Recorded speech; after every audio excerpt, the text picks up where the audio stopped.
Let's hang out with Dr. Rachael today, who is based out of New Hampshire. And of course, she is a doctor of physical therapy.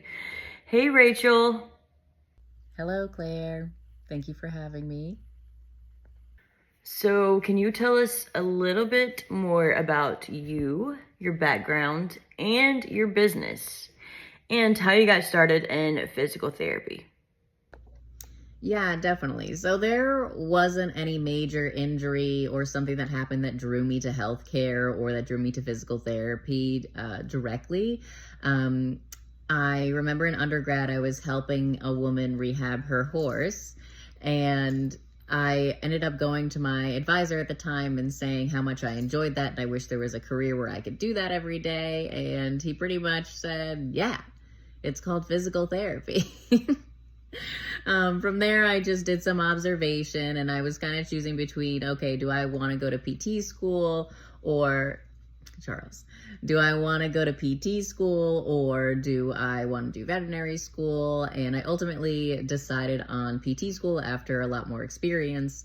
Got my doctorate at MCPHS, so that's the Mass College of Pharmacy.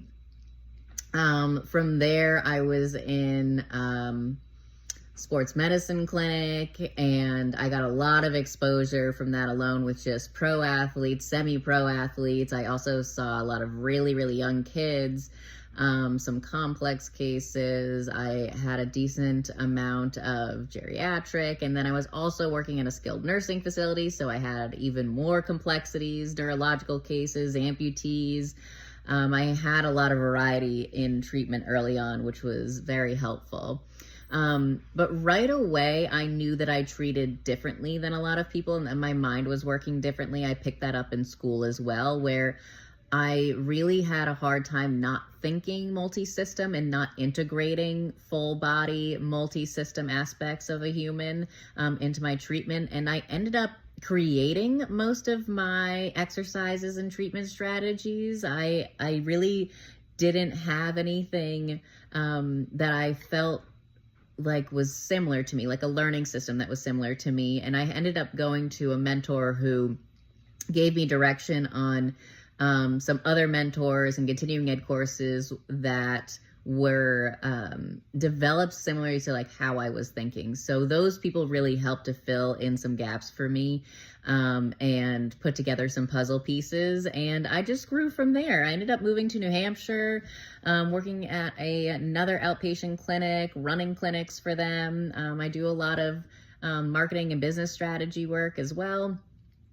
And I also started to specialize by then. I got a lot into pelvic health, and I was attracting a lot more complex cases, people with chronic conditions, autoimmune disorders, complex neurological disorders. And I was getting a lot of referrals even from other PTs. And I was already at the time too very into gait re-education, specializing in that, doing a lot of shoe assessment, insole assessment, and modification customization. And, I knew from the beginning that I wanted my own business. I was, taking tons of students already and already kind of mentoring people when I could and doing a lot of education. And somebody basically just gave me the green light saying that I was more than ready to start my own business.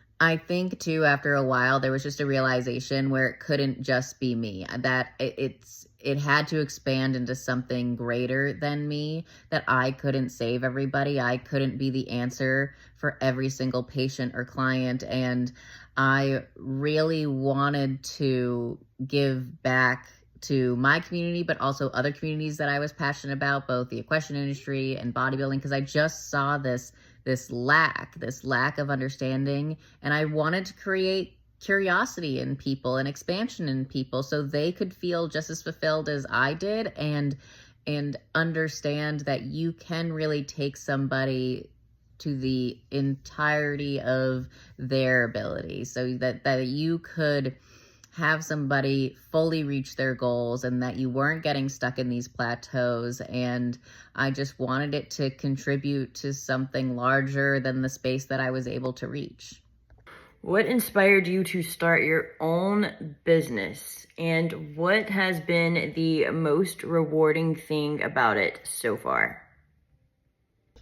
I just felt like so many educational systems, there was a cutoff to you would maybe have a little bit of success with a very specific kind of patient or client, but you would plateau. So I really wanted to focus on concepts and multi-system concepts, overarching concepts that would be applicable across the board. So once somebody had that deep understanding, there wasn't going to be a plateau. You knew how to apply them in all of these situations and how to evolve them and how to make it your own.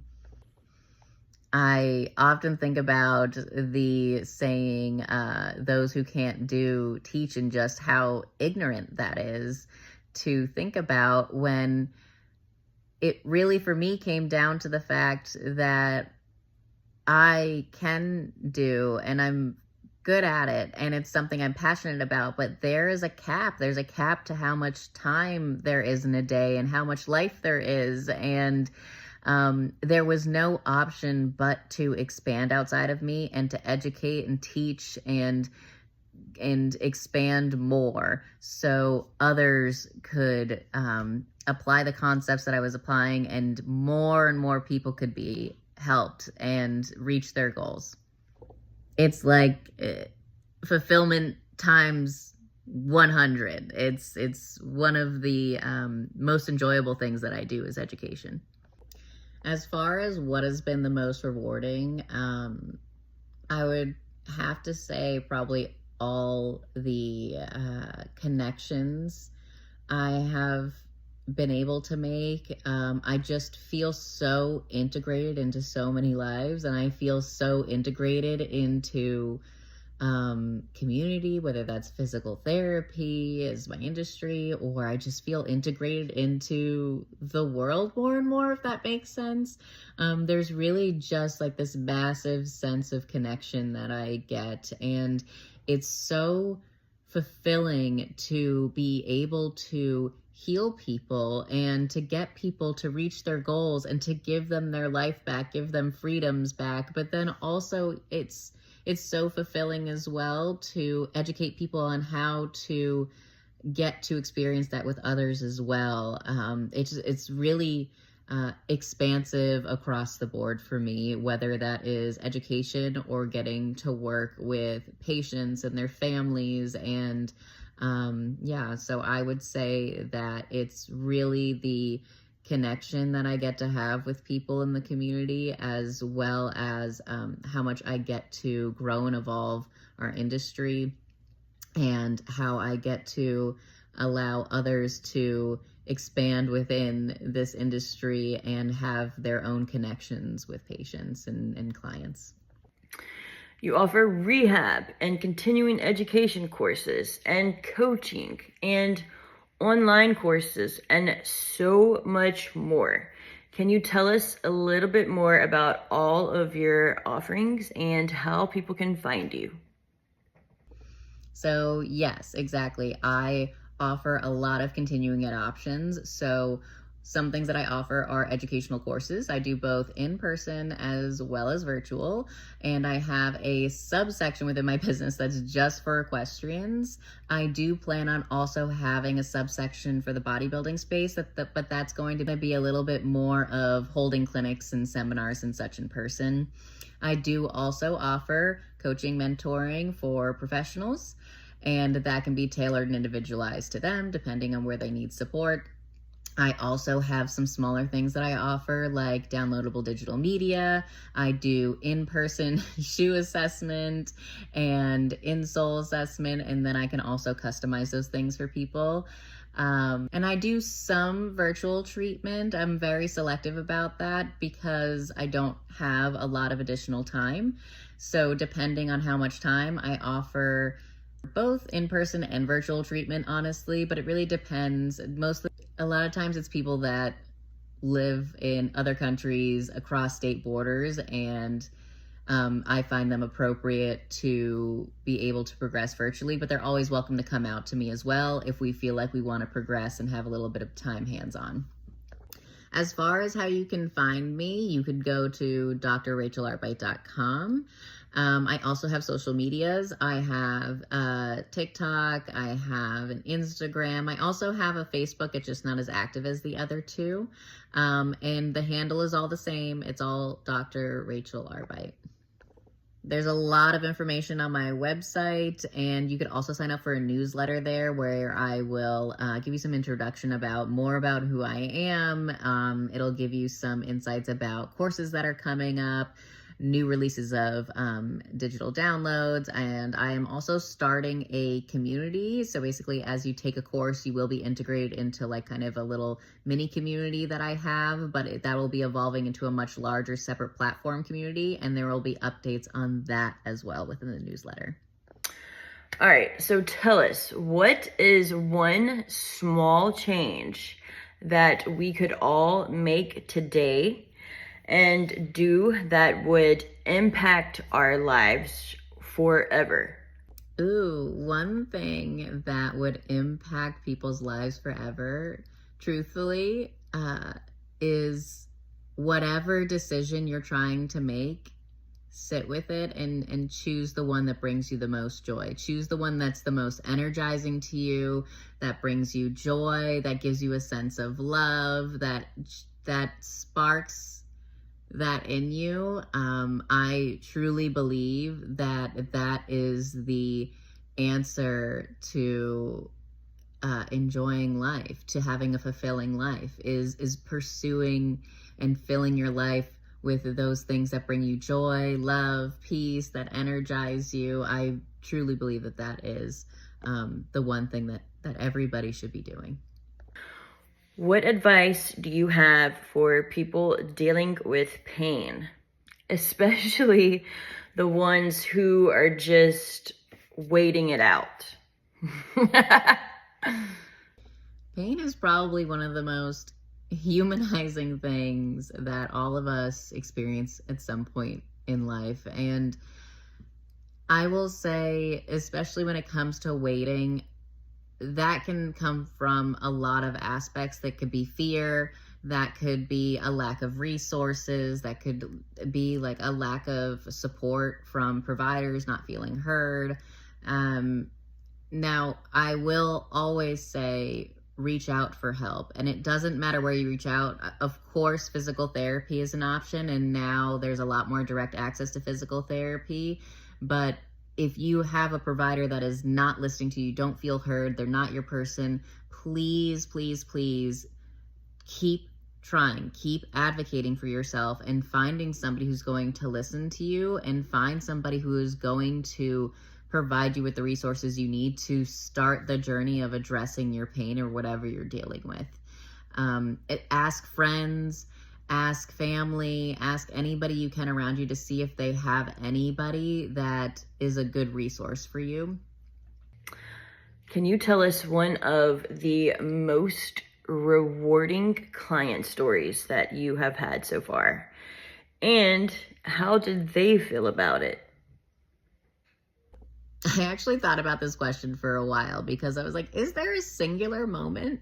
I would say that my job in general, both helping other professionals as well as the patients that I've had, have been rewarding in totality.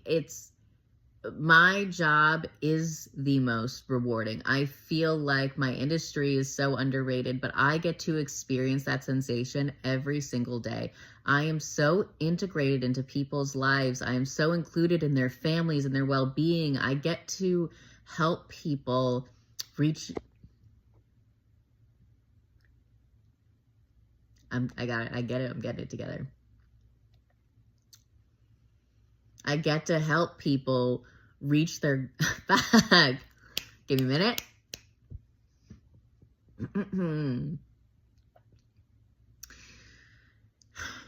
I get to help people reach their goals and achieve the freedoms that they want in life, and it's continuously rewarding. Educating people to also have that sensation daily is extremely rewarding.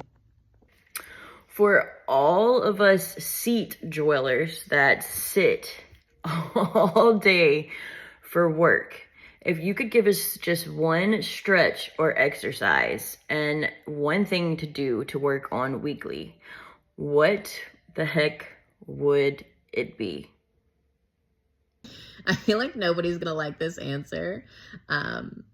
We're really not designed to be stationary long duration. We're really not designed to sit long duration. We are moving, breathing individuals.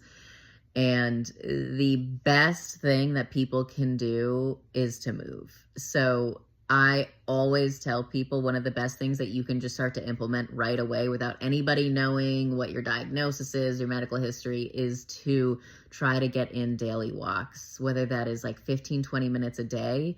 Ideally, you would like at least 20 minutes, but you would be amazed what a massive difference getting in daily walks can do for somebody's body, for chronic pain, and just for their overall health. All right, Dr. Rachel, thank you so much for spending some time with us today. And like always, thank you so much for the trust. And I am so happy to have you as a part of my firm family. And I really do appreciate it. It means the world to me. So thank you.